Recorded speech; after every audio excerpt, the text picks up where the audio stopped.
Come with me to the Rolex 24.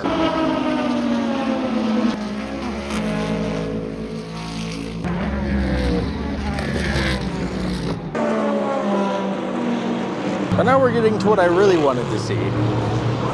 They got 3 ZR1Xs here. Orange one, fully built. A half torn down Roswell green one, which is really cool. We're gonna take a look at. And we have the actual record-setting Z06, ZR1X, and ZR1 that set the lap records at the Nurburgring.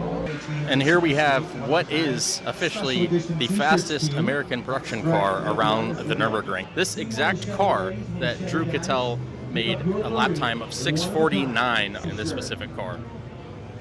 Similarly, we have the 25 C8ZR1 that Brian Wallace ran the Nürburgring in 6 minutes 50 seconds. So these two cars just 1 second apart, despite the ZR1X having the front electric motors and another 200 horsepower.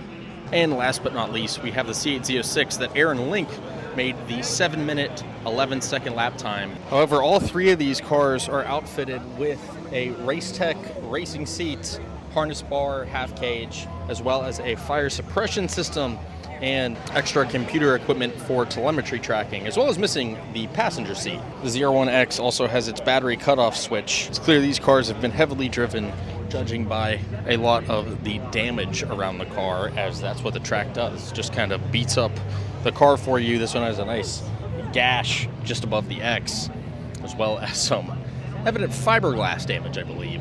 But let's take a look at the torn down ZR1X. So you can see the larger front radiator that necessitated the removal of the front trunk, as well as the side radiator, and there's another one on the other side, of course. And here you can see the front electric motor sat just between the front wheels. Is the ZR1X, of course, so the batteries for the electric drivetrain actually sit just in the tunnel between the driver and passenger seat. And this whole center support structure here beneath the dashboard is actually cast magnesium. Here we take a look at the one rear vent. This is actually for brake cooling, so it is routed down into the brakes. This top mounted vent goes into the airbox, which we'll take a look at in a second. So those vents come through the top into the airbox you can see here. And this also gives you a really good look at the exhaust and what we changed on my car. So right there is the stock downpipe and catalytic converter combo. Goes into a really, really short mid-pipe, then to the mufflers and out the tips. The factory unit is not painted this metallic gray, but because it's a display unit, obviously, they prettied it up. But really interesting to see very short and small exhaust system on this car as well, despite it weighing a lot. You can also see the brand new Alcon brakes, which are found on the 2026 ZR1X, larger and more performative than the Brembos that were previously on the cars. You can see here just behind the instrument cluster, like I said, cast magnesium, this entire portion behind the dashboard. Interesting choice. I'm assuming obviously they did it for weight, but I wonder why they chose just that piece. If you're wondering where the turbos are mounted for the ZR1 and ZR1X, they're actually mounted just at the bottom, so basically impossible to see from the top unless you have it torn apart like this. And as we know, with the ZR1 and ZR1X, we have the largest turbos ever fit to a factory production car, sitting at 76 millimeters each. We also get a really good look at just how thin the carbon fiber is for the rear wing. Again, this wing is 75 inches wide, weighs 17 pounds, can produce over 1,200 pounds of downforce, and this also gives you a good look at the mounting system as well. A lot of people think it's just mounted to the plastic bumper, but it is actually a whole strut system that connects to the chassis and frame itself. So what you see coming out of the top is just the tip of the iceberg in terms of the mounting structure for the wing. Also, this back plate for the bumper is made of pultruded carbon fiber, which I did not know that as well. Interesting to see all the details that they put into this car that you would not be able to see unless it was torn down like this. Super cool that Chevy put this on display.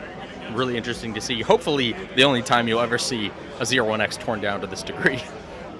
Chevrolet absolutely went all out and put an awesome display on for their booth here at the Rolex 24, having 3 ZR1Xs, one of them being the record-holding ZR1X, then the orange one, which is brand new, rolled off production room floor, and then the torn down ZR1X as well. Super cool to see the cars in this state, especially these ones that have been driven so heavily, and so much R&D and engineering went into these cars actively as they were on the track and tweaking things. So it is cool to see these pieces of history and these cars that you've seen online for months or years and been reading about, and these are the exact cars that made those numbers.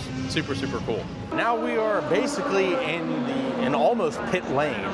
In the garage area, we have garage access to all of the teams, which is pretty cool. So all of their trailers are all lined up for all the teams, super loud. A couple of the garages. And now we are at the Corvette Racing Pratt Miller garages. So we have a couple of the Z06 GT3R spare, looks like rear bumpers, front bumpers, wings, and then their trucks are right over here. So here we are, here are the trailers for 3 of the Pratt Miller Motorsports Z06 GT3Rs that are running with two sets of their racing tires ready to go. Maybe if my ZR1 had these on it, you know, I'd run a little bit better at the drag strip, but really cool to see their trailers up here. They have all of their championships and whatnot won on the door, as well as the logos and Jake's skull. So they even got a Corvette Racing Mobile 1 golf cart. That's next level. And for the first time, I'm seeing the Mustang GTD. Ford Racing T-shirt.